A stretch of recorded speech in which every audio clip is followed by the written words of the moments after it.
জাপানে রাস্তার মোড়ে মোড়ে কোনো মসজিদ নাই, রাত জেগে ওয়াজ নাই, নসিহত নাই, ধর্মীয় স্কলার নাই, মাজার নাই, ওরস নাই, পীর নাই, মুরিদ নাই, কুতুব নাই, আবদাল নাই, তাবলিগ নাই।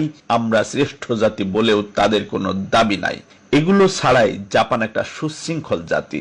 গত 30 বছরের মধ্যে কোনো দুর্নীতি নেই, কোনো ঘুষ নেই, কোনো ধর্ষণ নেই, স্কুলে কোনো ছাত্রকে বেত্রাঘাতের রেকর্ড নেই, কোনো কাজের জন্য কোনো ফাইল আটকে পড়ার নজির নেই, কারো সুপারিশ ছাড়া কোনো ছাত্রকে স্কুলে ভর্তি হতে পারছে না, কারো প্রমোশন হচ্ছে না এমন দৃষ্টান্তও নেই। দলীয়ভাবে জাপানের কোনো বিশ্ববিদ্যালয়ে কোনো শিক্ষকের নিয়োগের নজিরও নেই। রাস্তায় পড়ে থাকা বুভুক্ষ মানুষও নেই, আছে শুধু কর্মনিষ্ঠা, শৃঙ্খলা। ভূমিকম্পের সময় সব খাবার ক্যাম্পে রেখে দেওয়া হয়েছিল, নিজের প্রয়োজনের চেয়ে বেশি কেউ একটা রুটিও নিয়ে যায়নি। ত্রাণ কেন্দ্রে একজন প্রহরীকেও পাহারাদার রাখতে হয়নি। লাইনে দাঁড়িয়ে সবাই যার যার মতো প্রয়োজনীয় খাবার নিয়ে গেছে। লাইনে দাঁড়ানো শেষ ছেলেটির হাতে খাবার প্যাকেট দেয়, সে সেই প্যাকেট আবার লাইনের সামনে রেখে এসেছে, যদি তার সামনে দাঁড়ানো কারো খাবার কম পড়ে যায়।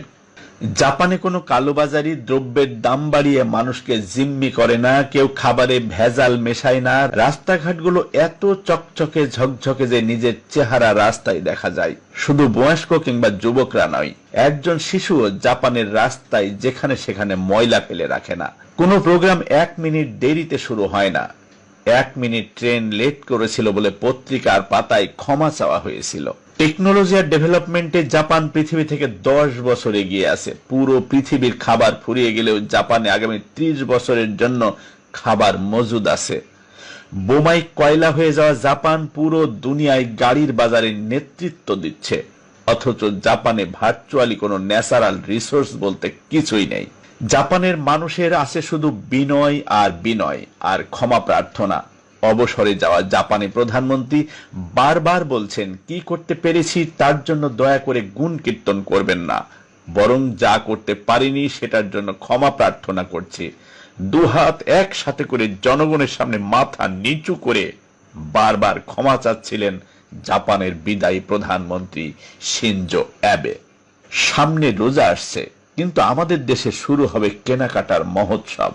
যার 2 কেজি পেঁয়াজ দরকার সে কিনছে 10 কেজি, 20 কেজি। যার 1 কেজি চিনি দরকার সে কিনছে 10 কেজি।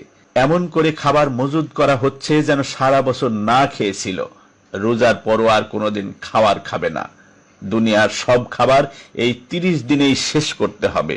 এই সুযোগে পবিত্র রমজানের ব্যানার টাঙিয়ে দ্রব্যের মূল্য বাড়িয়ে ব্যবসায়ীরা অপবিত্র কাজ শুরু করে দিচ্ছে। আমাদের মোড়ে মোড়ে এত মসজিদ, মাঠে মাঠে এত ওয়াজ, অলিতে গলিতে এত মাজার হওয়ার পরেও পরিবর্তন হচ্ছে না কেন? ধর্মের দোষ দিচ্ছি না, শুধু আত্মসমালোচনা করছি। সবাই ভালো থাকবেন, আমাকেও ক্ষমা করবেন। ধন্যবাদ সবাইকে।